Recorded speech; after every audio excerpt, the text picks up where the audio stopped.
ఈరోజు ఉదయం నుండి కూడా మనం ఒక టాపిక్ని వార్తల్లో చూస్తున్నాము. అదేంటంటే ఆపరేషన్ సింధూర్. ఒక భారతీయుడిగా ప్రతి ఒక్కరం కూడా గర్వించదగిన క్షణాలు ఇవి. ఉగ్ర స్థావరాలపై భారత వైమానిక దాడులు విజయవంతమైన, సింపుల్గా చెప్పాలంటే ఏప్రిల్ 22, 2025 భారతదేశ చరిత్రలో ఒక బ్యాడ్ డేగా, ఒక బ్లాక్ స్పాట్గా, బ్లాక్ డేగా నిలిచిపోయింది. దానికి ప్రతిస్పందన ఈరోజు మనం చూసాము ఆపరేషన్ సింధూర్. ఆపరేషన్ సింధూర్ గుర్తుంచుకోండి, ఆపరేషన్ పేరు. ఇక్కడ సింధూర్ అనే పదము ఇంపార్టెంట్, హిందూ మతానికి సంబంధించిందిగా మీరు అర్థం చేసుకోవచ్చు కూడా.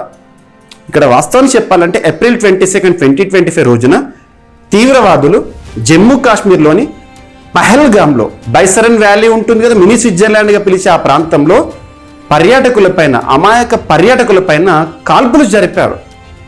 కాల్పులు జరిపే ముందు అక్కడ ఉన్న పర్యాటకులను వాళ్ళు అడిగి మరీ చంపారు.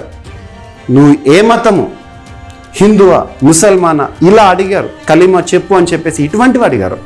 సో అక్కడ హిందువులను టార్గెట్ చేస్తూ కాల్పులు జరిపారు ఉగ్రవాదులు. దానికి ప్రతిస్పందనగా ఈరోజు భారత ప్రభుత్వం ఆపరేషన్ సింధూర్ని చేయడం జరిగింది.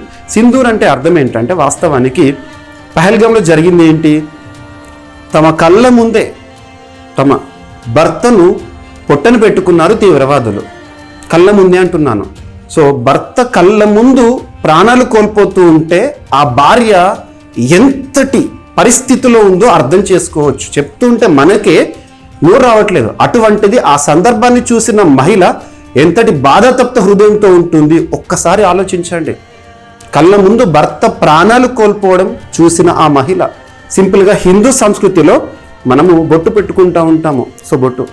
సో ముఖ్యంగా మహిళలు, పెళ్ళైన మహిళలు ఎవరైతే ఉంటారో, భార్యగా ఉండే మహిళ ఎవరైతే ఉంటారో వారు నుదుటున బొట్టు పెట్టుకుంటూ ఉంటారు.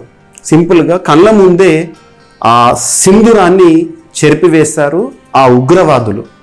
ఇక్కడ దానికి చిహ్నంగా అక్కడ ఎవరైతే పాపం వితంతువులుగా మిగిలిపోయారో, మన భారతీయ హిందూ మహిళలు ఎవరైతే ఉన్నారో వారికి మన భారతదేశము సింపుల్గా చెప్పాలంటే ఒక రివెంజ్ అనుకోవచ్చు. ఆ తీవ్రవాదులపైన రివెంజ్గా చేయొచ్చు.